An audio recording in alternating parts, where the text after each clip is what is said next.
Japan থেকে সোনিয়া শারমিন নামে এক বোন প্রশ্ন করেছেন, আমি জাপানে থাকি, এটা একটা অমুসলিম দেশ যেখানে খাবারে শূকরের ব্যবহার অনেক বেশি। সি ফুডেও এরা শূকর ব্যবহার করে, প্রতিটা খাবারের উপাদান পড়ে পড়ে কিনতে হয়।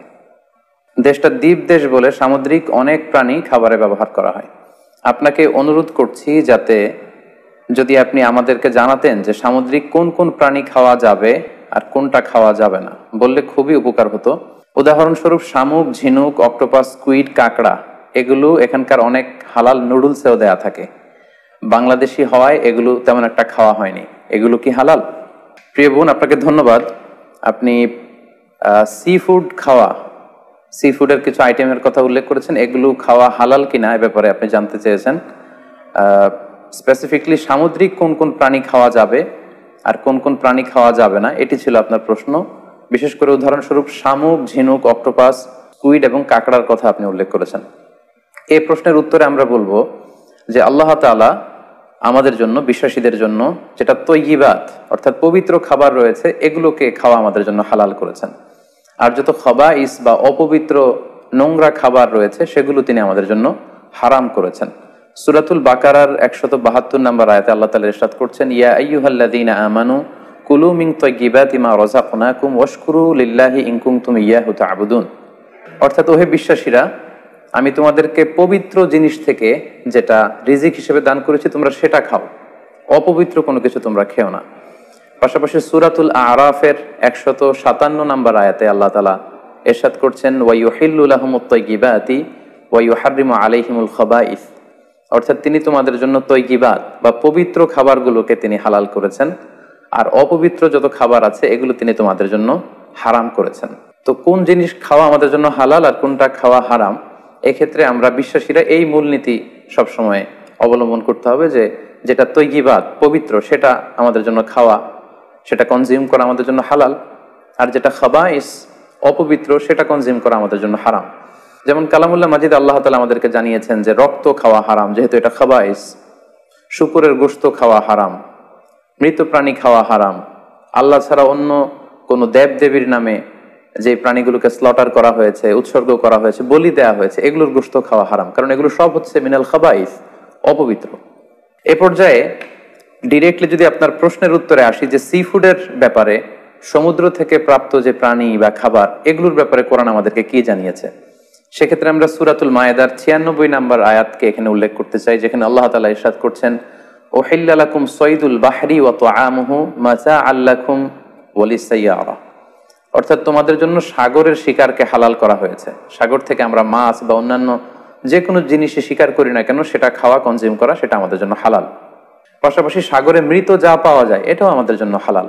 আল্লাহ বলছেন মাতাআল লাকুম ওয়া লিসাইয়ারা, এগুলো তোমাদের জন্য ভোগের সামগ্রী এবং নৌপথে যারা ভ্রমণ করবে তাদের জন্য ভোগের সামগ্রী। রাইসুল মুফাসসিরিন আব্দুল্লাহ ইবনে আব্বাস রাদিয়াল্লাহু তাআলা আনহু এই আয়াতের তাফসীরে সয়দুর বাহার বলতে তিনি বুঝিয়েছেন জীবিত। জীবিত তোমরা সাগর থেকে যেটাকে শিকার করো সেটা তোমাদের জন্য খাওয়া যায়। আর ওয়া তুআমুহু দ্বারা তিনি উদ্দেশ্য নিয়েছেন মৃত, অর্থাৎ সাগর থেকে প্রাপ্ত যে কোনো প্রাণী, জীবিত হোক কিংবা মৃত হোক, যেভাবে আমরা আহরণ করি না কেন সেটা খাওয়া আমাদের জন্য হালাল। তার মানে সি ফুডের ব্যাপারে কোরআনের দিক নির্দেশনা হচ্ছে সাগর থেকে প্রাপ্ত জলজ যত ধরনের প্রাণী আছে সেটা চাই জীবিত হোক কিংবা মৃত হোক, সেটাকে আল্লাহ তাআলা আমাদের জন্য খাওয়া হালাল করে দিয়েছেন। প্রিয় বোন, এবার যদি আমরা সুন্নার দিকে তাকাই তাহলে দেখব যে সুনানে নাসাইর একটি হাদিস আমরা এখানে উল্লেখ করতে পারি, যেখানে সাহাবারা আল্লাহ রাসূল সাল্লাল্লাহু আলাইহি ওয়াসাল্লামকে প্রশ্ন করেছিলেন যে ইয়া রাসূলুল্লাহ, আমরা যখন নৌ ভ্রমণে বের হই তখন আমাদের কাছে মিষ্টি পানি খুব কম থাকে, আমাদের সংগ্রহে পানি খুবই কম থাকে, আর সেটা দিয়ে যদি আমরা ওযু করে ফেলি তাহলে আমরা তৃষ্ণার্ত হয়ে যাব। হাদিসের ভাষ্যটি ছিল এমন যে ইয়া রাসূলুল্লাহ, ইন্না নারকাবুল বাহরা ওয়া নাহমিলু মা'ানাল কলিলা মিনাল মা ফাইন তাওয়াদ্দানা বিহি আতিশনা আফানা তাওয়াদ্দাউ মিন মাইল বাহর। সাহাবারা প্রশ্ন করেছিলেন, ইয়া রাসূলুল্লাহ, আমরা কি সাগরের পানি দিয়ে ওযু করতে পারবো? সাগরের পানি দিয়ে কি ওযু করা জায়েজ? আল্লাহ রাসূল সাল্লাল্লাহু আলাইহি ওয়াসাল্লাম এই প্রশ্নের উত্তরে বলেছিলেন, হুয়া তাহুরু মাউ, হ্যাঁ অবশ্যই তোমরা সাগরের পানি দিয়ে ওযু করতে পারবে, কারণ সাগরের পানি পবিত্র। যদিও আমরা জানি যে সাগরের পানি লবণাক্ত, কিন্তু সাগরের পানি পবিত্র, তোমরা সাগরের পানি দিয়ে ওযু করতে পারবে। প্রশ্নের উত্তর এতটুকু দিয়ে তিনি ক্ষান্ত হননি, তিনি এক্সট্রা আরো একটা স্টেটমেন্ট তিনি দিয়েছেন, সেটা হচ্ছে আল হিল্লু মাইতাতুহু। আল হিল্লু মাইতাতুহু মানে হচ্ছে সাগরের মৃত প্রাণী খাওয়াও তোমাদের জন্য হালাল, অর্থাৎ সাগরের পানি পবিত্র আর সাগরের মৃত প্রাণী এগুলো তোমাদের জন্য খাওয়া হালাল।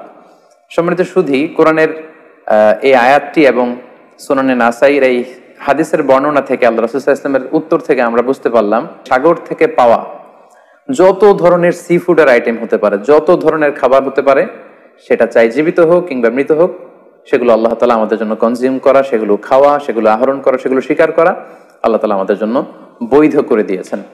তবে কোন স্কলার গুটি কয়েক প্রাণীর ব্যাপারে তারা দ্বিমত পোষণ করেছেন, কিন্তু আমরা যদি মেজরিটি স্কলারদের দিকে তাকাই তাহলে দেখবো গোটা বিশ্বে যত স্কলার আছে মেজরিটি স্কলাররা ওনারা সি ফুডের সকল আইটেম খাওয়া হালাল, শিকার করা হালাল, খাওয়া হালাল বলে ওনারা মন্তব্য পেশ করেছেন। যারা এ ব্যাপারে কিছু কিছু প্রাণীর ব্যাপারে ভিন্ন মত পোষণ করেন তাদের কয়েকটি মতামত আমি আপনাদের সামনে তুলে ধরছি। যেমন কোন স্কলাররা বলেছেন যে সাগরের প্রাণী খাওয়া তখন জায়েজ হবে যদি সেটা সবসময় সাগরে বসবাস করে, অর্থাৎ সেটা জলজ প্রাণী হতে হবে, কিছু সময় জলে থাকে আবার কিছু সময় স্থলে থাকে, এ জাতীয় প্রাণী খাওয়া যাবে না। যেমন ব্যাঙের কথা ওনারা উল্লেখ করেছেন, আল্লাহ রাসূল সাল্লাল্লাহু আলাইহি ওয়াসাল্লাম ব্যাঙ হত্যা করতে নিষেধ করেছেন, আর যে প্রাণী হত্যা করা নিষেধ সেটা খাওয়াও নিষেধ, সো ব্যাঙ খাওয়া যাবে না।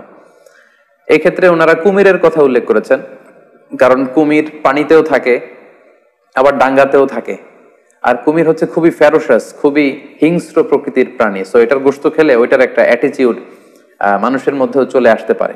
এজন্য শুধু মালিকি মাযহাবে কুমির খাওয়াকে ওনারা অ্যালাউ করেছেন, বাকি সব স্কলাররা কুমির খেতে নিষেধ করেছেন। এক্ষেত্রে আমরা কচ্ছপের কথা উল্লেখ করতে পারি। কচ্ছপ শুধু পানিতেই থাকে না, কচ্ছপ পানিতেও থাকে আবার কচ্ছপ স্থলেও থাকে, সো এক্ষেত্রেও স্কলাররা কচ্ছপের ব্যাপারে দ্বিমত পোষণ করেছেন। তবে শাফি মাযহাবে কচ্ছপ খাওয়া জায়েজ, তবে সেক্ষেত্রে ওনারা শর্ত আরোপ করেছেন যে এটাকে স্লটার করে, জবাই করে তারপরে কচ্ছপের মাংস খেতে হবে। সাগরের প্রাণীর ক্ষেত্রে হানাফি মাযহাবের মূলনীতি হচ্ছে যে সাগর থেকে যেটা মাছ হিসেবে আহরণ করা হয় শুধু সেটা খাওয়া যাবে। আই রিপিট, আমি আবারও বলছি, হানাফি স্কুল অফ থটে ওনাদের মূলনীতি হচ্ছে যেটাকে আমরা মাছ বলি, সাগর থেকে প্রাপ্ত শুধু ওই প্রাণী যেটা মাছ সেটা খাওয়া যাবে। যেটাকে দেখতে অনেকটা কীট পতঙ্গের মতো মনে হয়, যেটা দেখতে অনেকটা পোকামাকড়ের মতো মনে হয়, হানাফি স্কুল অফ থটে সেটাকে নাজায়েজ বলা হয়েছে। যেমন প্রিয় বোন আপনি প্রশ্ন করেছেন যে শামুকের কথা, ঝিনুকের কথা, কাঁকড়ার কথা, সো এগুলো খাওয়া হানাফি স্কুল অফ থটে মাকরু বলা হয়েছে। ওনারা মনে করেন যে এগুলো মাছ জাতীয় প্রাণীর অন্তর্ভুক্ত নয়, বরং এগুলো দেখতে অনেকটা কীট পতঙ্গ বা পোকামাকড়ের মতো, এগুলো জলজ প্রাণী, ফলে এগুলো খাওয়া যাবে না।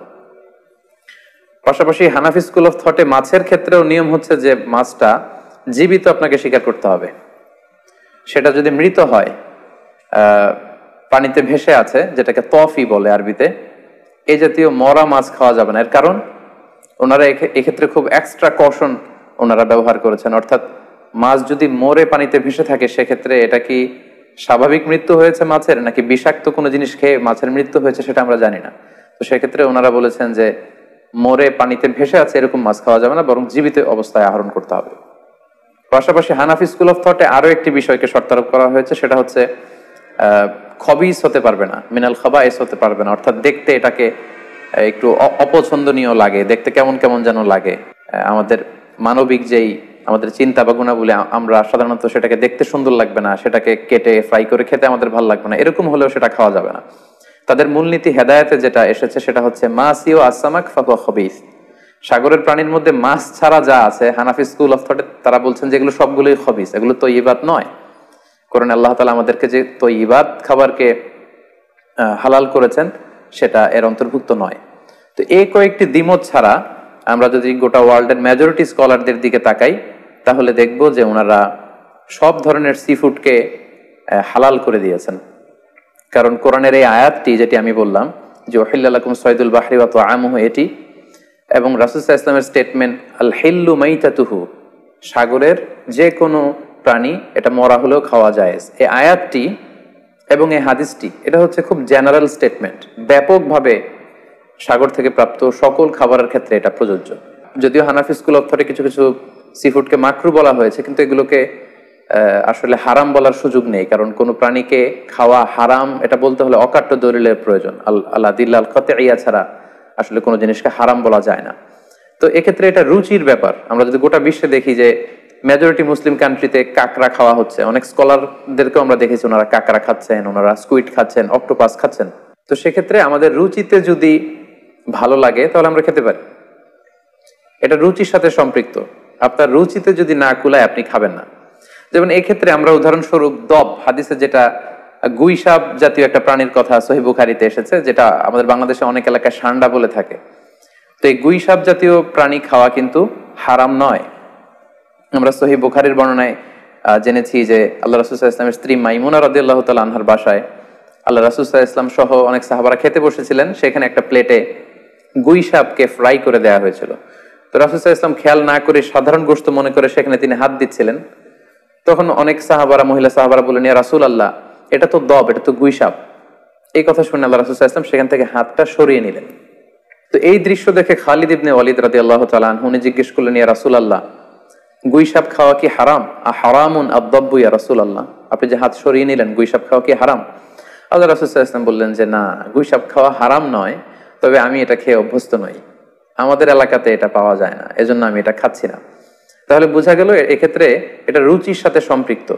সো গুইসাপ হালাল বলে যে গুইসাপ আমাদেরকে খেতে হবে, সান্ডা আমাদেরকে খেতে হবে, এমন কোনো কথা নেই। আপনার যদি রুচিতে কুলায় আপনি খাবেন, আর রুচিতে যদি আপনার না আসে তাহলে আপনি খাবেন না। অনুরূপভাবে যেহেতু সাগরের মাছ হিসেবে হাঙ্গর মাছ, তিমি মাছের ব্যাপারে অনেকে আমাদের কাছে জানতে চায়, আমরা বলবো যে হাঙ্গর মাছ খাওয়া, তিমি মাছ খাওয়াও হালাল যদি আপনার রুচিতে আসে। হালাল বলেই যে খেতে হবে এমনটা নয়। সেক্ষেত্রে আমরা সহিহ বুখারী এবং মুসলিমের একটা চমৎকার হাদিসের কথা এখানে উল্লেখ করতে পারি। সেখানে আমরা জেনেছি যে সাহাবাদের একটা দলকে আল্লাহ রাসূল সাল্লাল্লাহু আলাইহি ওয়াসাল্লাম একটা নৌ সফরে পাঠিয়েছিলেন। বেসিক্যালি কুরাইশদেরকে আটকানোর জন্য সাওয়াহিলি পথে, সাগরের উপকূল দিয়ে ওনারা গিয়েছিলেন। সাথে খাবার ছিল না, খেজুর ছিল, খেজুর শেষ, গাছের পাতা পেরে পেরে ওনারা খেতেন। হঠাৎ প্রচন্ড ক্ষুধার্ত অবস্থায় 300 জন সাহাবীর একটা কাফেলা, তারা সাগরের পাড়ে যেয়ে দেখলেন সাগরের ঢেউয়ের ধাক্কায় বিশাল এক তিমি মাছের মতো একটা প্রাণী পড়ে আছে। ওনারা এই তিমি মাছ তখন খেতে আরম্ভ করলেন। তারা সেখানে প্রায় 1 মাস ছিলেন, সংখ্যায় ছিল 300 জন সাহাবীর মতো। ওনারা এই তিমি মাছ খেয়ে এটাকে ফ্রাই করে, এটাকে সিদ্ধ করে করে টানা 1 মাস ওনারা খেলেন। এবং হাদিসে এসেছে যে আমরা এই তিমি মাছের গোশত খেয়ে, যদিও হাদিসে শব্দটা এসেছে আম্বার জাতীয় একটা মাছ, তো এটা এত বড়, এটা ব্লু ওয়েল টাইপের কোন একটা মাছ হবে, নীল তিমি টাইপের কোন একটা মাছ হতে পারে। কারণ হাদিসে এসেছে মাছের গোশত খেতে খেতে এটার কঙ্কাল বের হয়ে আসলো। তো একজন সাহাবা এটার পাঁজরের একটা কঙ্কালকে বালুর মধ্যে গেড়ে দাঁড় করালেন, কঙ্কালের একটা হাড্ডি। এই হাড্ডিটা এত বড় ছিল যে সাহাবারা ওই হাড্ডির নিচে দিয়ে ওট সহ, ওটার হাওদাত সহ যেতে পারছিলেন এবং ব্যাক করতে পারছিলেন। তাহলে সেই তিমি মাছের কঙ্কালের স্কেলিটনের পাঁজরের হাড্ডিটা কত বড় ছিল, সেখান থেকে আমরা বুঝতে পারি এটা তিমি টাইপের কোন একটা মাছ হবে।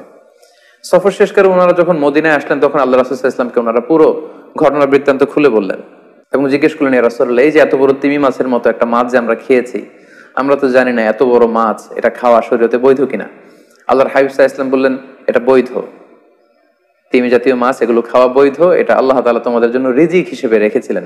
সহিহ মুসলিমে যেই বর্ণনাটা এসেছে তিনি বললেন যে হুয়া রিজকুন আখরাজাহুল্লাহু লাকুম, এটা আল্লাহর পক্ষ থেকে তোমাদের জন্য নির্ধারিত একটা রিস্ক। এবং আল্লাহ রাসূল সাল্লাল্লাহু আলাইহি ওয়াসাল্লাম বললেন, ফাহাল মাআকুম মিন লাহমি, ওই মাছের গোশত তোমরা যে প্রিজার্ভ করেছিলে ওইখান থেকে কি তোমাদের কাছে কিছু আছে? সাহাবারা বললেন, জি, আমাদের কাছে সেই মাছের কিছু অংশ এখনো আছে। আল্লাহ রাসূল সাল্লাল্লাহু আলাইহি ওয়াসাল্লাম বললেন, তাহলে আমাকে কিছু দাও, ফাতুতঈমুন, আমাকে কিছু খাওয়াও। ক্বালা ফাআরসালনা ইলা রাসূলিল্লাহি সাল্লাল্লাহু আলাইহি ওয়াসাল্লাম মিনহু ফাআকালাহু, তারা তাদের বাড়ি থেকে সেই মাংসের কিছু অংশ এনে রাসূল সাল্লাল্লাহু আলাইহি ওয়াসাল্লামকে দিলেন, পাঠালেন, এবং সেই তিমি মাছের গোশত থেকে আল্লাহ রাসূল সাল্লাল্লাহু আলাইহি ওয়াসাল্লাম নিজে ভক্ষণ করলেন। সম্মানিত শুধু এই লম্বা হাদিসটি থেকে আমরা জানতে পারলাম যে সাগরের এই হাঙ্গর মাছ, তিমি মাছ, যেগুলো অনেক বড় বড় মাছ, এগুলো খাওয়া বৈধ, যেহেতু সাগরের সব প্রাণী খাওয়া আল্লাহ তাআলা আমাদের জন্য জায়েজ করেছেন।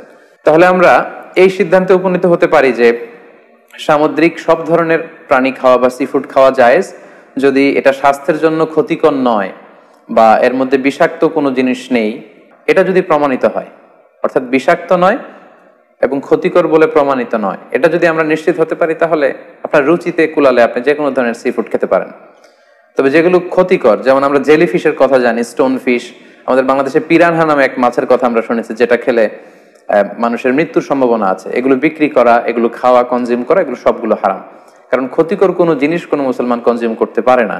কারণ আল্লাহ তাআলা সূরাতুল বাকারার 195 নম্বর আয়াতে আমাদেরকে বলেছেন, ওয়ালা তুলকু বিআইদিকুম ইলা তাহলুকা, তোমরা নিজেরা নিজ হাতে নিজেদেরকে ধ্বংসের দিকে ঠেলে দিও না, যেটা তোমার ক্ষতি হতে পারে সে কাজ তুমি করতে পারো না। পাশাপাশি সূরাতুন নিসার 29 নম্বর আয়াতে আল্লাহ তাআলা বলছেন, ওয়ালা তাকতুলু আনফুসাকুম ইন্নাল্লাহা কানা বিকুম রহিমা, তোমরা নিজেরা নিজেদেরকে হত্যা করো না, কারণ আল্লাহ তাআলা তোমাদের উপর খুবই বেশি দয়া পরবশ, তিনি মেহেরবান।